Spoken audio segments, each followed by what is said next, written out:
الله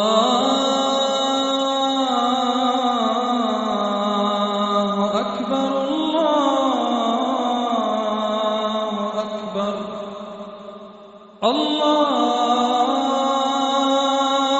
أكبر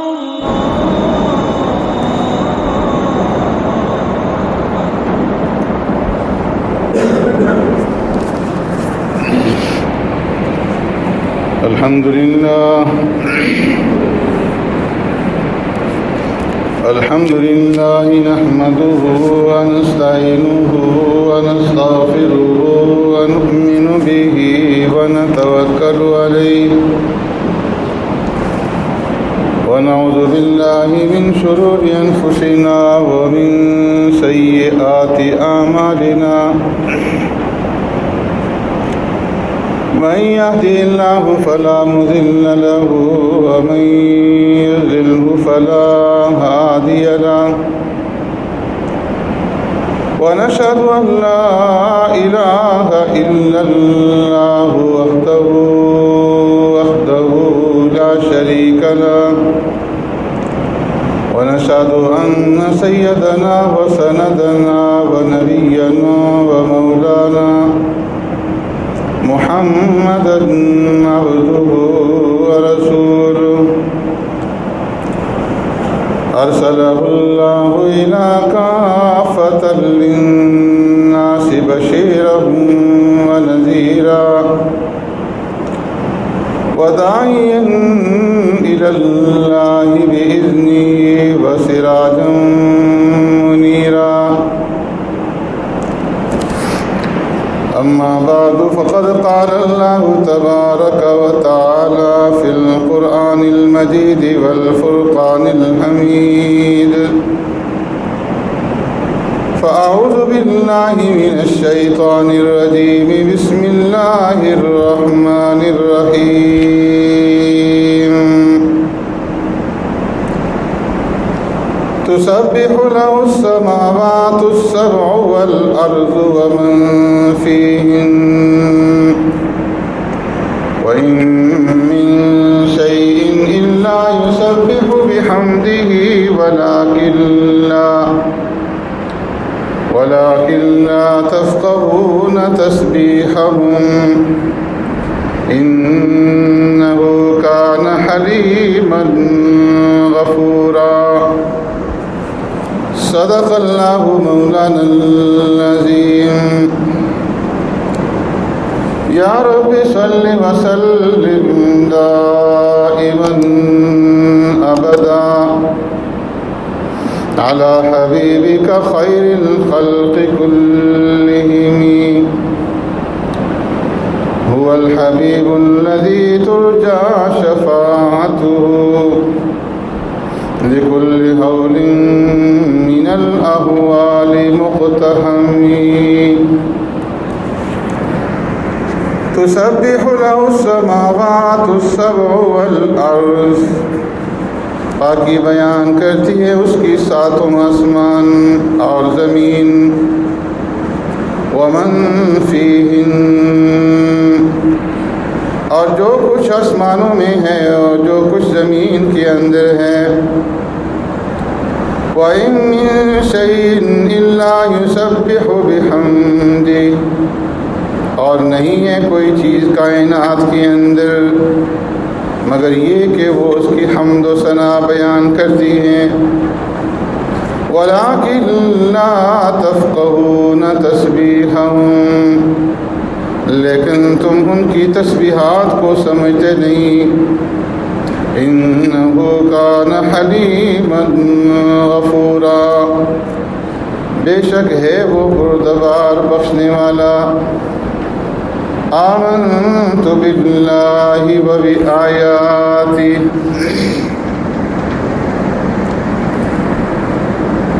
میرے محترم دوستو بزرگوں بھائیوں گزشتہ سے پیوستہ جمعہ میں میں نے آپ کے سامنے بات یہاں ختم کی تھی کہ اس کائنات کے اندر ہر ایک چیز اللہ تبارک و تعالیٰ کی حمد و ثنا اور اس کی پاکی، اس کی تقدیس اور اس کی تحمید بیان کرتی ہے۔ اور جن لوگوں کو اللہ تبارک و تعالیٰ اس کی سمجھ عطا فرماتے ہیں تو وہ ان کی زبانوں کو سمجھتے ہیں، اور اس کی چند ایک مثالیں بھی میں نے عرض کی تھی کہ حضرت سلیمان علیہ السلام کو اللہ تبارک و تعالیٰ نے منطق الطیر، پرندوں کی بولیوں کا علم عطا فرمایا تھا، اور سلیمان علیہ السلام جب پرندے آپس میں باتیں کرتے، بولتے، چہچہاتے تو بتا دیتے تھے کہ یہ پرندہ یہ کہہ رہا ہے۔ اور اس کی ایک مثال یہ کہ جب جنگلی کبوتر نے سلیمان علیہ السلام کے سامنے آواز نکالی تو سلیمان علیہ السلام نے فرمایا کہ جانتے ہو یہ کیا کہتا ہے؟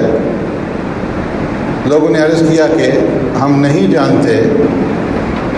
تو فرمایا کہ یہ کہہ رہا ہے لدول الموت وبنول الخراب، کہ اے لوگوں مرنے کے لیے پیدا کرو اور خراب ہونے کے لیے، برباد ہونے کے لیے تعمیر کرو۔ یہ ایک نصیحت ہے کہ جو اس پرندے کی زبان کے اوپر جاری تھی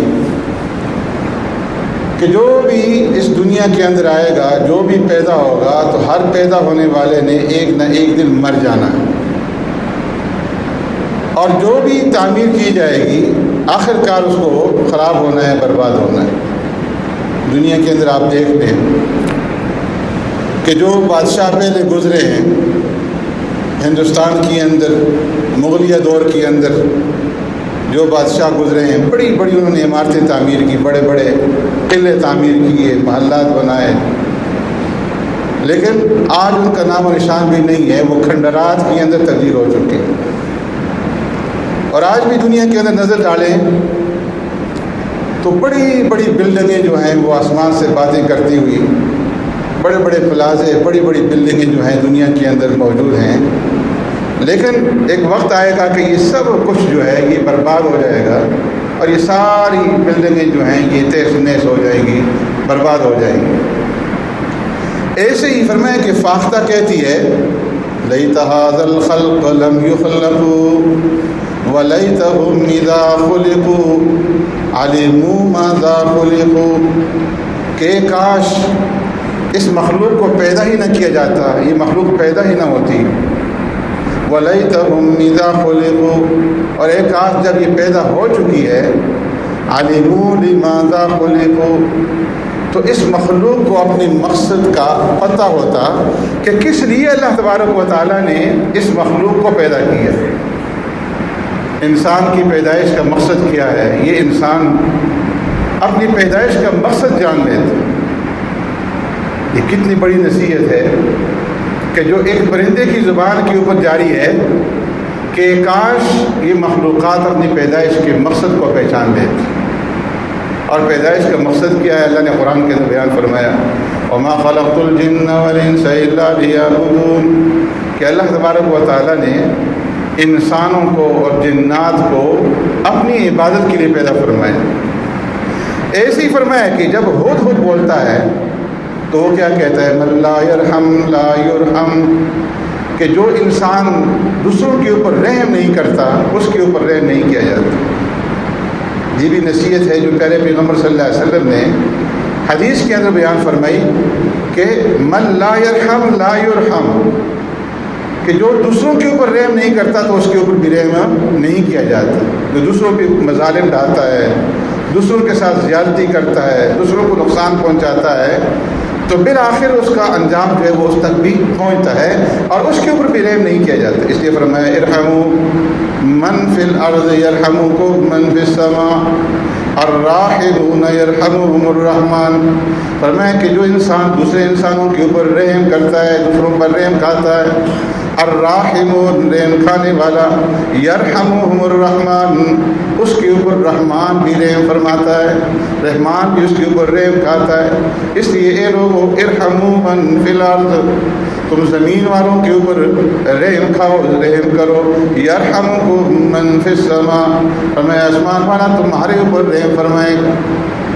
تو ہد کی زبان کے اوپر کیا جاری ہے؟ من لا یرحم لا یرحم، فرمایا کہ جو رحم نہیں کرتا اس کے اوپر رحم نہیں کیا جاتا۔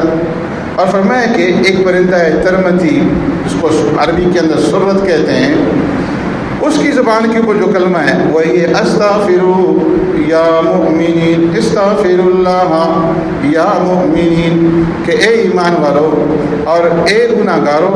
اللہ تبارک و تعالیٰ سے استغفار کرو، استغفر اللہ یا مذنبین، اے گناہ گارو اللہ سے توبہ کرو، استغفار کرو۔ یہ پرندہ ہے کہ جس کی زبان کے اوپر ہر وقت یہ تسبیح جاری ہے اور جو لوگوں کو دعوت دے رہا ہے کہ تم اپنے گناہوں کے اوپر اللہ سے معافی مانگو۔ ایسی فرمایا کہ تیتوا جو ہے ایک پرندہ ہے جس کو تیہو بھی کہتے ہیں، اور اس کی زبان کے اوپر جو الفاظ ہیں وہ کل حی میت وکل جدید بال، فرمایا کہ کل حی میت، جو بھی زندہ ہے اس کو مرنا ہے، جو بھی جاندار ہے، جو بھی جاندار چیز ہے آخر کار اس کے لیے موت ہے۔ کل حی میت وکل جدید بال، اور ہر نئی چیز آخر کار اس کو پرانا ہونا ہے۔ تو ہر زندہ کے لیے موت اور ہر نئی چیز کے لیے جو ہے پرانا ہونا۔ اور اسی طریقے سے ایک پرندہ ہے خطافہ اس کو کہتے ہیں، فرمایا کہ اس کی زبان کی کچھ جو الفاظ ہیں وہ ہے قدموا خیرا تجدوا، کہ اے لوگو تم اپنے آخرت کے لیے کچھ نہ کچھ بھیجو، آخرت کے لیے ذخیرہ کرو، تجدوا تم اس کو پاؤ گے، مرنے کے بعد جو کچھ یہاں سے بھیجو گے تو آخرت کے اندر اسے پاؤ گے۔ قرآن کریم کی آیت ہے وَمَا تُقَدِّمُوا لِأَنفُسِكُم مِّن خَيْرٍ تَجِدُوهُ عِندَ اللَّهِ، کہ جو بھی بھلائی کر کے نیکی کر کے تم آگے بھیجو گے تو کل قیامت کے دن اللہ کے ہاں اس کو پاؤ گے، یعنی اس کا بدلہ جو ہے اللہ رب العزت تمہیں عطا فرمائیں گے۔ اور فرمائیں کہ کبوتر جب بولتا ہے تو وہ کہتا ہے سبحان ربی الاعلی عدد ما فی سماواتہ و ارضہ، کہ میرے رب کی لیے ساری تعریفیں ہیں، پاک ہے میرا رب جو سب سے اعلیٰ اور اولا ہے، اور اس کے لیے اتنی تعریفیں کہ جتنے آسمانوں کے اندر جتنی مخلوقات ہیں اس کے برابر، اور زمین کے اندر جتنی مخلوقات ہیں اس کے برابر اس کے لیے تعریفیں ہیں۔ اور فرمایا کہ قمری جب بولتا ہے تو وہ کہتا ہے سبحان ربی العظیم المہیمن، میرا رب جو ہے وہ پاک ہے، جو بہت عظیم ہے، جو عظمت والا پروردگار ہے۔ اور فرمایا کہ چیل کہتی ہے کل شیء ہالک الا وجہہ، کہ ہر چیز کائنات کے اندر جو موجود ہے وہ ہلاک ہو جانے والی، تباہ ہو جانے والی، برباد ہو جانے والی، فنا ہو جانے والی ہے، الا وجہہ، سوائے اللہ تبارک و تعالیٰ کی ذات کے۔ اور فرمایا کہ استاد ایک پرندہ ہے، وہ کہتا ہے من سکت سلیمہ، کہ جس انسان نے خاموشی اختیار کر لی وہ انسان جو ہے وہ نجات پا گیا، اس انسان نے جو ہے وہ نجات پا لی۔ اور فرمایا کہ طوطا جب بولتا ہے تو وہ کہتا ہے ویل لمن الدنیا ہمہ، کہ جس انسان نے دنیا کو اپنا مقصد بنا لیا اور دنیا کو سب کچھ اس نے سمجھ لیا، اس انسان کے لیے ویل ہے، بربادی ہے، ہلاکت ہے۔ اور فرمایا کہ بعض جب بولتا ہے تو وہ کہتا ہے سبحان ربی وبحمدہ، سبحان ربی وبحمدہ، کہ میرے رب کے لیے ساری تعریفیں ہیں اور میرے رب کے لیے ہی پاکی ہے۔ اور فرمایا کہ جس وقت میڈکی بولتی ہے تو وہ کہتی ہے سبحان المذکور بکل لسان فی کل مکان، کہ پاک ہے وہ ذات کہ جس کا ذکر جو ہے ہر زبان کے اوپر جاری ہے اور ہر مقام کے اندر ہر جگہ پہ اس ذات کا جو ہے وہ تذکرہ اور اس کا ذکر کیا جاتا ہے۔ اور فرمایا کہ اسی طریقے سے جب فرمایا کہ مور بولتا ہے تو وہ کہتا ہے کما ترید تفعل، جیسا کرو گے ویسا بھرو گے، جیسا معاملہ تم دوسرے انسانوں کے ساتھ کرو گے ویسے ہی تمہارے ساتھ کیا جائے گا۔ موسیٰ علیہ السلام جا رہے ہیں اور ایک پتھر کے اوپر انہوں نے عصا مارا، پتھر کے اندر سے جو ہے ایک کیڑا نکلا اور اس کیڑے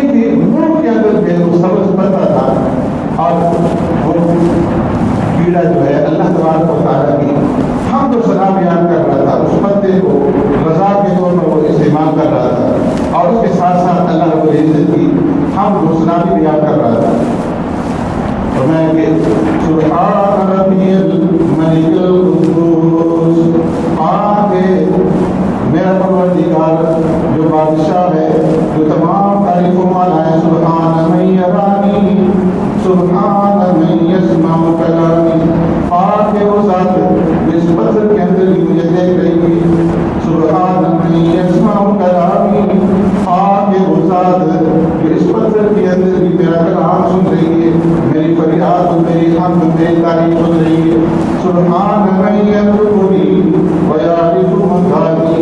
پاک ہے وہ ذات جو مجھے یہاں پر رزق پہنچا رہی ہے اور میری جگہ کے بارے میں، میرے مکان کے بارے میں وہ جان رہی ہے کہ میں کہاں پر ہوں. سبحان من یذکرنی ولا ینسانی، پاک ہے وہ ذات جس نے مجھے ہمیشہ یاد رکھا اور کبھی مجھے بلایا نہیں. تو من شيء إلا يسبح بحمده ولكن لا تفقهون تسبيحهم، کوئی چیز کائنات کے اندر ایسی نہیں ہے کہ جو اللہ کی حمد و ثنا بیان نہ کرتی ہو لیکن اس کی تسبیح کو تم سمجھتے ہو. تو یہ کتنا بڑا سبب ہے کہ ہر چیز اللہ رب العزت کی حمد و ثنا بیان کرنے، لیکن فرمایا کہ اے انسان تم سمجھتے نہیں ہو کہ وہ کن الفاظ میں اللہ کی حمد و ثنا بیان کرتے ہیں. علماء نے لکھا ہے کہ جو انسان ان کلمات کا ورد کرے گا، سبحان من یرانی، سبحان من یسمع کلامی، سبحان من یرزقنی ویعرف مکانی، سبحان من یذکرنی ولا ینسانی، تو اسے اللہ رب العزت کا قرب حاصل ہو. جو چاہتا ہے کہ میں اللہ کے قریب ہو جاؤں اور انعامت اللہ مجھے مل جائے، تو فرمایا کہ وہ ان کلمات کا ورد کرے. اور ان کلمات کے اندر ایسے اثرات ہیں کہ جب انسان ان کلمات کا ورد کرتا ہے زبان سے، تو فرمایا کہ آنکھوں سے جو ہے بے اختیار آنسو جاری ہو جاتے ہیں اور انسان کا دل جو ہے وہ اللہ رب العزت کے طرف قریب ہو جاتا ہے. اسے فرمایا کہ صبح شام کو ان کلمات کا ورد کرو. سبحان من یرانی، سبحان من یسمع کلامی، سبحان من یرزقنی وینسانی، سبحان من یذکرنی ولا ینسانی، اللہ حافظی، اللہ ناصری، اللہ ناصری، اللہ معی، یا ہو یا من لا ہو الا ہو. ان کلمات کا جو ہے انسان کو ہر وقت ورد کرنا چاہیے. تو کہیں کائنات کے اندر کوئی چیز ایسی نہیں ہے کہ جو اللہ کی حمد و ثنا بیان نہ کرتی ہو، لیکن ولیکن لا تفقهون تسبیحهم. اس لیے فرمایا کہ ایک پرندہ بھی یہ کہہ سکتا ہے کہ اے انسان، میں تو تمہیں ہر وقت نصیحت کر رہا ہوں، لیکن کاش تم میری زبان کو سمجھتا نہیں ہے، میری نصیحت کے بارے میں تم جانتا نہیں ہے. اور اللہ رب العزت جنہیں علم دے، میں نے جس طرح پہلے عرض کیا، معجزے کے طور پر تو وہ جان دیتے ہیں. سلیمان علیہ السلام نے کسی یونیورسٹی کے اندر، کسی کالج کے اندر، کسی مدرسے کے اندر پرندوں کی بولیوں کے بارے میں نہیں سیکھا تھا، بلکہ اللہ نے معجزے کے طور پر سلیمان علیہ السلام کو اس کا علم دے دیا. اور ایسی آقا نامدار سرور کائنات رحمت دو عالم جناب محمد رسول اللہ صلی اللہ علیہ وسلم کو اللہ تبارک و تعالیٰ نے معجزے کے طور پر پرندوں کا اور جانوروں کی بولیوں کا علم عطا فرما دیا تھا. پیارے پیغمبر صلی اللہ علیہ وسلم سمجھتے بھی تھے اور پیارے پیغمبر صلی اللہ علیہ وسلم ان کے مقدمات کا فیصلہ بھی فرمایا کرتے ہیں. حدیث کے اندر آتا ہے پیارے پیغمبر صلی اللہ علیہ وسلم ایک مرتبہ تشریف لے جا رہے تھے کہ اچانک سامنے سے ایک اونٹ جو ہے وہ گڑگڑاتا ہوا اور اپنی زبان کے اندر کچھ بولتا ہوا پیارے پیغمبر صلی اللہ علیہ وسلم کے پاس آیا، اور آتے ہی اس نے آ کر کے اپنا سر میں پیارے پیغمبر صلی اللہ علیہ وسلم کے قدموں کے اندر رکھ دیا اور گڑگڑانے لگا. پیارے پیغمبر صلی اللہ علیہ وسلم نے ارشاد فرمایا کہ اس کے مالک کو بلاؤ. اور جب اس کے مالک کو بلایا گیا تو آپ صلی اللہ علیہ وسلم نے ارشاد فرمایا کہ یہ اونٹ تمہاری شکایت کر رہا ہے کہ تم اس کی طاقت سے زیادہ اس کے اوپر جو ہے وزن ڈالتے ہو، اس کی طاقت سے زیادہ اس کے اوپر بوجھ ڈالتے ہو. اس نے اقرار کیا کہ اے اللہ کے رسول صلی اللہ علیہ وسلم، واقعی میں اس بات کا مجرم ہوں کہ میں اس اونٹ کی طاقت سے زیادہ اس کے اوپر جو ہے بوجھ لاتا ہوں. آپ صلی اللہ علیہ وسلم نے انہیں نصیحت فرمائی کہ آئندہ کے لیے بھی ایسا نہ کرو. تو پیارے پیغمبر صلی اللہ علیہ وسلم نے اس اونٹ کی زبان کو سمجھا اور اس کے متعلق فیصلہ بھی فرمایا، اور ساتھ قیامت تک کے لیے آپ صلی اللہ علیہ وسلم نے امت کو یہ تعلیم دے دی کہ جتنے بھی تم جاندار اپنے گھروں کے اندر رکھو، جانور اور حیوانات اپنے گھروں کے اندر رکھو بار برداری کے لیے، جن کی بوجھ ڈالا جاتا ہے، چاہے وہ اونٹ ہو، چاہے وہ بیل ہو، چاہے وہ گھوڑا ہو، چاہے وہ خچر ہو، چاہے وہ گدھا ہو، جتنے بھی بار برداری کے جانور ہیں تو ان کے اوپر ان کی طاقت سے زیادہ جو ہے بوجھ نہ ڈالا جائے. حدیث میں آتا ہے پیارے پیغمبر صلی اللہ علیہ وسلم تشریف لے جا رہے ہیں راستے کے اندر ایک دیہاتی کے مکان کے اوپر گزر ہوا، دیکھا کہ وہاں پر ایک ہرن جو ہے وہ رسی کے ساتھ کنڈی کے ساتھ باندھی ہوئی ہے۔ اس ہرن نے جب پیغمبر محمد صلی اللہ علیہ وسلم کو دیکھا تو آپ صلی اللہ علیہ وسلم کے سامنے شکایت شروع کر دی کہ اللہ کے رسول صلی اللہ علیہ وسلم، اس دیہاتی نے مجھے پکڑ کر کے یہاں باندھ دیا ہے، جبکہ پہاڑی کے اندر میرے دو بچے دھوپ سے بھی پلا رہے ہیں، انہیں دودھ پلانے والا کوئی نہیں ہے، آپ مجھے چھوڑ دیں تاکہ میں اپنے بچوں کو دودھ پلا سکوں۔ پیغمبر صلی اللہ علیہ وسلم نے ارشاد فرمایا کہ میں تمہیں کس طرح چھوڑ سکتا ہوں، اس لیے کہ مسئلہ یہ ہے کہ پہاڑ سے جنگل سے جو آدمی کسی چیز کو پکڑ کر لے آئے تو وہ چیز اس کی ملکیت بن جاتی ہے۔ اب اس دیہاتی نے تمہیں پکڑ کر کے لایا ہے اور تم اس دیہاتی کی ملکیت بن گئی ہو تو میں تمہیں کس طرح سے چھوڑ سکتا ہوں؟ ہاں میں یہ کر سکتا ہوں کہ تم میرے ساتھ وعدہ کرو اور میں تمہارے گردن سے یہ رسی نکال دوں گا، تم جاؤ اپنے بچوں کو دودھ پلاؤ اور دودھ پلانے کے بعد پھر واپس یہاں پر آ جائے۔ اس نے وعدہ کیا اور فرمایا سرکار دو عالم صلی اللہ علیہ وسلم نے اس کے گلے سے وہ رسی نکال دی، وہ گئی اپنے بچوں کو اس نے دودھ پلایا اور دودھ پلانے کے بعد پھر واپس آ کر کے اسی جگہ پہ کھڑی ہو گئی۔ پیارے پیغمبر صلی اللہ علیہ وسلم نے اس کے گلے کے اندر رسی ڈال دی اور اس وقت وہ دیہاتی آیا تو آپ صلی اللہ علیہ وسلم فرمایا کہ تم نے یہ کیا ضرور کیا ہے کہ اس کو یہاں پر بیل کر رکھا ہے، باندھ رکھا ہے، جبکہ اس کے بچے جنگل کے اندر جو ہے وہ دھوپ سے بلبلا رہے ہیں اور ان کو دودھ پلانے والا، ان کی نگہداشت کرنے والا کوئی نہیں ہے، اس کو چھوڑ دو۔ اس دیہاتی نے پیارے پیغمبر صلی اللہ علیہ وسلم کی نصیحت سنی، مانا اور اس کو جو ہے رہا کر دیا تو وہ دعائیں دیتی ہوئی واپس ہوئی۔ تو فرمائے کہ اللہ کے حبیب صلی اللہ علیہ وسلم کو اللہ نے معجزے کے طور پر جانوروں کی بولیوں کے بارے میں بھی علم دے دیا تھا اور آپ صلی اللہ علیہ وسلم ان کی زبان سے سمجھتے تھے بلکہ ان کے ہاتھ میں فیصلہ بھی آپ صلی اللہ علیہ وسلم نے فرمایا۔ تو اس نے فرمایا کہ وَإِن مِّن شَيْءٍ إِلَّا يُسَبِّحُ بِحَمْدِهِ وَلَٰكِن لَّا تَفْقَهُونَ تَسْبِيحَهُم۔ اس کائنات کے اندر کوئی چیز ایسی نہیں جو اللہ رب العزت کی حمد و ثنا، اس کی پاکی، اس کی تقدیس اور اس کی تحمید بیان نہ کرتی ہو، لیکن انسان تم سمجھتے نہیں ہو کہ وہ بنا الفاظ کے اندر اپنے رب کی حمد و ثنا کی وہ بیان کر رہی ہے۔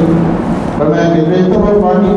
اللہ رب العزت کی حمد و ثنا بیان کرتا ہے، ہری گھاس بھی اللہ رب العزت کی حمد و ثنا بیان کرتی ہے اور ہر ایک چیز اللہ کی حمد و ثنا بیان کرتی ہے۔ اور جب حمد و ثنا رک جاتی ہے تو وہ وقت ہوتا ہے اس چیز کی موت کا اور اس چیز کے فنا ہونے کا۔ تو اس لیے فرمایا کہ یہ کائنات جو باقی ہے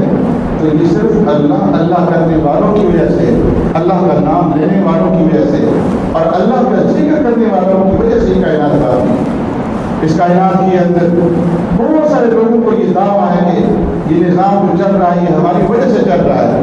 ورنہ ایک کاشتکار، ایک زمیندار جو ہے وہ یہ سمجھتا ہے کہ اگر میں کاشتکاری نہیں کروں گا،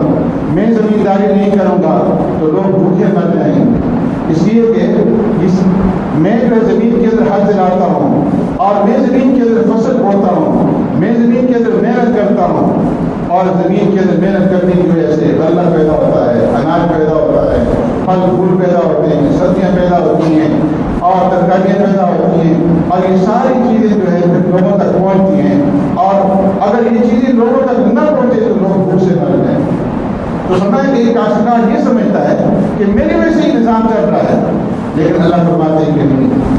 تمہاری وجہ سے یہ نظام نہیں چل رہا۔ ایک تاجر یہ سمجھتا ہے کہ ایک زمیندار کی وجہ سے، کاشتکار کی وجہ سے نظام نہیں چل رہا بلکہ میری وجہ سے جو ہے یہ نظام چل رہا ہے، لیکن فرمایا کہ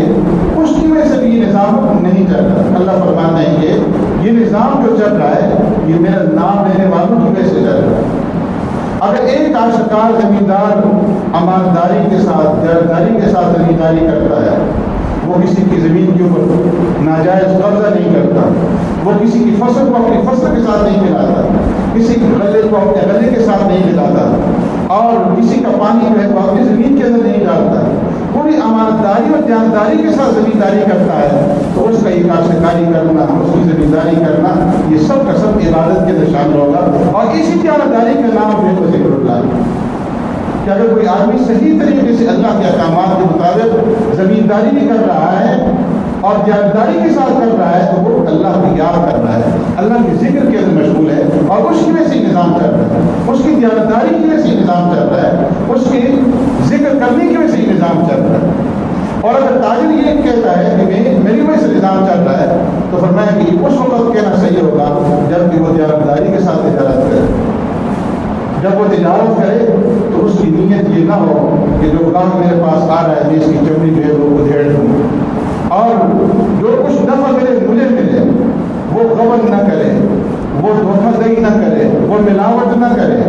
وہ جب کسی چیز کو لینے کے لیے جائے، خریدنے کے لیے جائے تو جس سے خریدے اس کو بھی قیمت دے، جب بیچنے کے لیے بیٹھے تو جو اس کا گاہک ہے اس کی محبت اس کے دل کے اندر ہو، اور اس کے دل کے اندر یہ ہو کہ مجھے بھی نقصان نہ ہو، میرے گاہک کو بھی نقصان نہ ہو، مناسب قیمت کے اوپر دے اس کو وہ چیز دے، اور اس چیز کے اندر غش نہ ہو، ملاوٹ نہ ہو۔ تو فرمایا کہ جو انسان اس طریقے سے تجارت کرے گا کہ جو اپنے گاہک کو بھی نقصان نہیں پہنچاتا، جو ملاوٹ بھی نہیں کرتا، جو ناپ توڑ کے اندر کمی بھی نہیں کرتا، پورا توڑ کر کے دیتا ہے، تو ایسا جو دیانتداری کے ساتھ تجارت کرے گا تو اس کی دیانتداری کی وجہ سے یہ نظام چل رہا ہے، اور اس دیانتداری کا نام جو ہے وہ ذکر اللہ ہے۔ اور ایسے تاجر کے لیے پیارے محمد صلی اللہ علیہ وسلم نے مغفرت کی دعا فرمائی، فرمایا غفر اللہ لرجل کان سہلا اذا اشترى سہلا واذا باع سہلا۔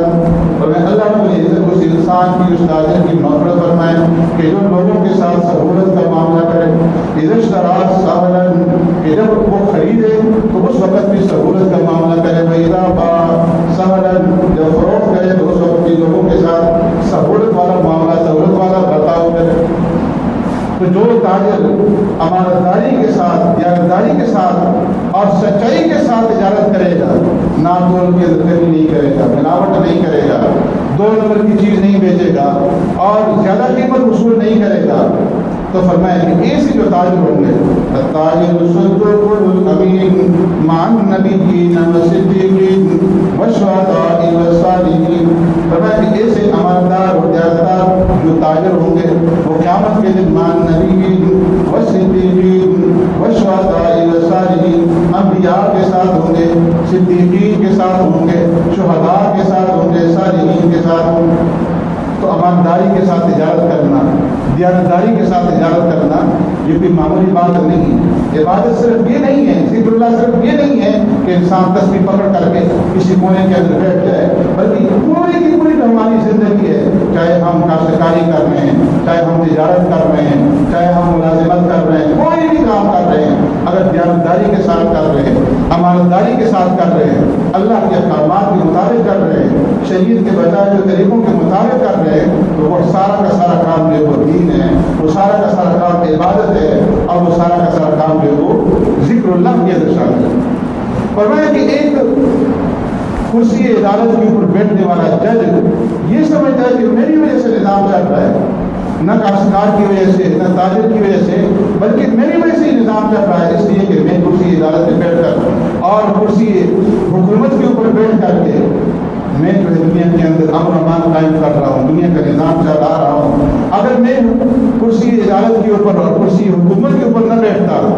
اور میں دنیا کا یہ نظام نہ چلاتا تو دنیا کے اندر بے فساد برپا ہو جاتا، لوگ ایک دوسرے کو مارنا شروع کر دیتے، مزدور جو ہے وہ اپنے آقا کو مارتا اور سرمایہ دار مزدور کو مارتا، تو پوری دنیا کے اندر جو ہے وہ نظام درہم برہم ہو جاتا۔ فرمایا کہ اس کا یہ دعویٰ بھی غلط ہے۔ ہاں وہ اپنے دعوے کے اندر اس وقت سچا ہوگا کہ جب وہ کسی عدالت پر بیٹھ کر کے وہ انصاف کرے، اور جو سیاستدان حکومت کی کرسی کے اوپر بیٹھ کر کے عدل اور انصاف کے ساتھ حکومت کرے،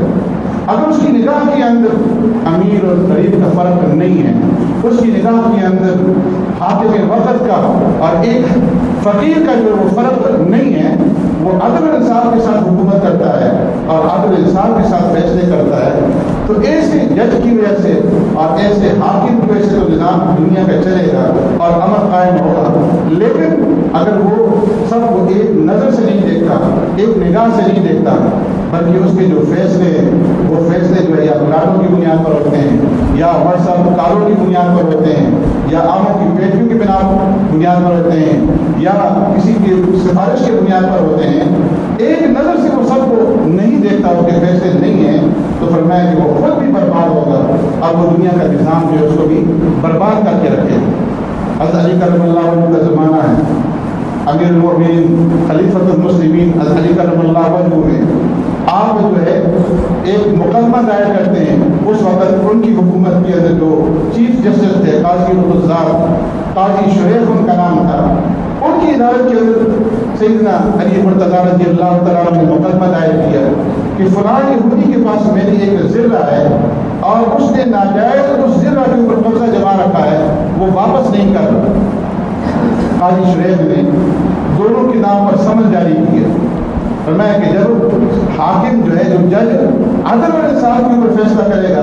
تو وہ یہ نہیں دیکھے گا کہ ایک طرف امیر المؤمنین ہے، ایک طرف جو ہے وہ غیر مسلم ہے، یہودی ہے، اور ایک غریب انسان ہے۔ اس کی نگاہ کے اندر امیر المؤمنین اور غریب دونوں جو ہے وہ ایک ہی طرح ہوں گے۔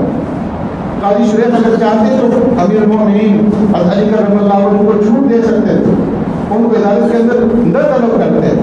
اور ان کو ان کی حاضری جو ہے وہ مستثنا قرار دے دیتے، لیکن انہوں نے سمن ان کے نام پہ جاری کیا اور پولیس یہودی کے نام پر جاری کیا۔ اور جب عدالت کے اندر حاضر ہوئے تو یہ نہیں کیا کہ یہ امیر المؤمنین ان کی عدالت جو ہے وہ کرسی بچھا دی جائے اور اس غریب کو جو ہے کٹہرے کے اندر کھڑا کر دیا جائے، بلکہ دونوں کو کٹہرے کے اندر کھڑا کیا۔ ایک طرف امیر المؤمنین ہے، خلیفۃ المسلمین ہے، اور دوسری طرف ایک غیر مسلم یہودی ہے، دونوں برابر کٹہرے کے اندر کھڑے ہیں۔ قاضی شریف نے علی رضی اللہ عنہ سے پوچھا کہ امیر المؤمنین آپ کا کیا دعویٰ ہے؟ فرمایا کہ میری ذرہ جو ہے اس یہودی نے ناجائز طور پر اس کے اوپر قبضہ جما رکھا ہے اور یہ واپس نہیں کر رہا۔ یہودی سے پوچھا، نے کہا کہ نہیں، یہ ذرہ میری ہے، ان کی نہیں۔ قاضی القضات نے، قاضی شریف نے امیر المؤمنین علی کرم اللہ وجہ سے پوچھا کہ امیر المؤمنین آپ کے پاس گواہ موجود ہیں؟ فرمایا کہ ہاں گواہ ہیں، ایک میرا یہ غلام ہے اور ایک میرے بیٹے حضرت حسن رضی اللہ تعالیٰ عنہ اس بات کے گواہ ہیں۔ قاضی جانتے ہیں کہ امیر المؤمنین سچ کہتے ہیں، لیکن اس کے باوجود ضابطے کی جو کارروائی تھی اس کو پورا کیا۔ فرمایا کہ جہاں تک آپ کے بیٹے کا تعلق ہے حسن رضی اللہ تعالیٰ عنہ کا، تو ان کی گواہی آپ کے حق میں قبول نہیں کی جا سکتی، اس لیے کہ شرعی مسئلہ یہ ہے کہ بیٹا باپ کے حق میں گواہی نہیں دے سکتا۔ اگر کوئی اور گواہ ہے تو پیش کرو۔ فرمایا کہ اور تو کوئی گواہ نہیں۔ فرمایا کہ اگر تمہارے پاس کوئی اور گواہ نہیں ہے تو ایک گواہ کی بنا پر جو ہے آپ کے حق میں ڈگری نہیں ہو سکتی، آپ کے حق میں فیصلہ نہیں کیا جا سکتا، لہٰذا یہ جو ذرہ ہے کہ اس یہودی کو دی جائے۔ چنانچہ وہ ذرہ اس یہودی کے حوالے کر دی گئی، اور اس یہودی نے جب دیکھا کہ اس طریقے سے اس مذہب کے اندر، اسلام کے اندر عدل و انصاف سے فیصلہ ہوتا ہے، تو اس نے وہیں بھری عدالت کے اندر کھڑے ہو کر کے کلمہ پڑھا، اشہد ان لا الہ الا اللہ و اشہد ان محمدا عبدہ و رسولہ، اور کہنے لگا کہ میں اپنے دعوے کے اندر جھوٹا تھا اور غلط تھا، یہ ذرہ علی کرم اللہ وجہ کی ہے۔ میں اس دین سے حیران ہوں کہ اس دین کے اندر ایک امیر المؤمنین کو، خلیفۃ المسلمین کو، اور ایک عام غریب اور ایک غیر مسلم کو ایک نگاہ سے دیکھا جاتا ہے، تو اس سے زیادہ سچا دین اور اس سے زیادہ سچا مذہب جو ہے وہ کیا ہو سکتا ہے؟ حضرت علی کرم اللہ وجہ کے سپرد کر دی اس ذرہ، تو سیدنا علی رضی اللہ عنہ فرمایا کہ اب مجھے اس ذرہ کی کوئی ضرورت نہیں ہے، اس لیے کہ جب تم نے کلمہ پڑھ لیا، تم مسلمان ہو گئے، اسلام کے اندر داخل ہو گئے، تم میرے بھائی بن گئے، اب میرے لیے سب کچھ جو ہے مجھے سب کچھ مل گیا، اب یہ ذرہ بھی تمہاری ہو۔ تو فرمایا کہ ایک سچے فیصلے، عدل اور انصاف پر مبنی فیصلے نے کتنا جو ہے فائدہ پہنچایا کہ ایک طرف اسلام کی جو حقانیت ہے وہ لوگوں کے سامنے کھول گئی، اور دوسری طرف امیر المؤمنین علی رضی اللہ تعالیٰ عنہ کی حقانیت اور ان کی سچائی بھی لوگوں کے سامنے آ گئی، اور تیسری طرف ایک غیر مسلم کو جو ہے وہ اسلام کی دولت نصیب ہو گئی۔ تو اس لیے فرمایا کہ اگر کرسی عدالت پر بیٹھنے والا جج سب کو ایک نگاہ سے دیکھتا ہے اور اس کی نظر کے اندر ایک وزیر کے اور ایک فقیر کے درمیان میں کوئی فرق نہیں ہے اور حق اور انصاف کی بنیاد کے اوپر وہ فیصلہ کرتا ہے تو اس کی وجہ سے یہ نظام چلے گا۔ لیکن اگر امیر و غریب کے اندر فرق کر کے وہ فیصلہ کرے گا تو اس کی وجہ سے وہ خود ہی برباد ہوگا اور نظام جو یہ بھی برباد ہوگا۔ اس لیے اللہ کے عزت نے فرمایا کہ جب تم فیصلہ کرو تو عدل اور انصاف کی بنیاد کے اوپر کرو، اگرچہ وہ فیصلہ تمہارے ماں باپ کے خلاف ہو، والاقربین تمہارے رشتے داروں کے خلاف ہو، چاہے اس فیصلے کی ضد کے اندر تمہاری اپنی اولاد آئے، تمہارے ماں باپ آئیں، تمہارے رشتے دار آئیں، تمہارے دوست احباب آئے، کوئی بھی آتا ہو، لیکن تمہارا فیصلہ جو ہو حق اور انصاف کی بنیاد پر ہونا چاہیے۔ کرسی حکومت کے اوپر جو بیٹھنے والا حاکم ہے، اگر وہ سب کو ایک نظر سے نہیں دیکھتا، اپنے وزراء کو وہ چھوٹ دیتا ہے، اپنے متعلقین کو، اپنی پارٹی کو، اپنی جماعت والوں کو وہ الگ نظر سے دیکھتا ہے اور دوسروں کو الگ نظر سے دیکھتا ہے، عدل اور انصاف کے ساتھ فیصلہ نہیں کرتا، وہ خود بھی برباد ہوگا اور نظامی حکومت جو اس کو بھی برباد کر کے رہے گا۔ تو اس لیے فرمایا کہ اگر یہ کائنات میں نظام چل رہا ہے تو وہ امانتداری اور دیانتداری کی بنیاد پر اور عدل اور انصاف کی بنیاد پر نظام چل رہا ہے، اور اس عدل اور انصاف کا نام، اس امانتداری اور دیانتداری کا نام ہی کیا ہے؟ ذکر اللہ ہے، کہ جو انسان اس طریقے سے فیصلہ کرے گا اور حکومت چلائے گا تو اس کا حکومت چلانا بھی اور اس کا فیصلہ کرنا بھی یہ عبادت ہوگا اور یہ ذکر اللہ کے اندر شامل ہوگا۔ اللہ رب العزت ہمیں صحیح معنی میں دین کے مطابق اپنی زندگی بسر کرنے کی توفیق عطا فرمائے۔ وآخر دعوانا الحمدللہ رب العالمین۔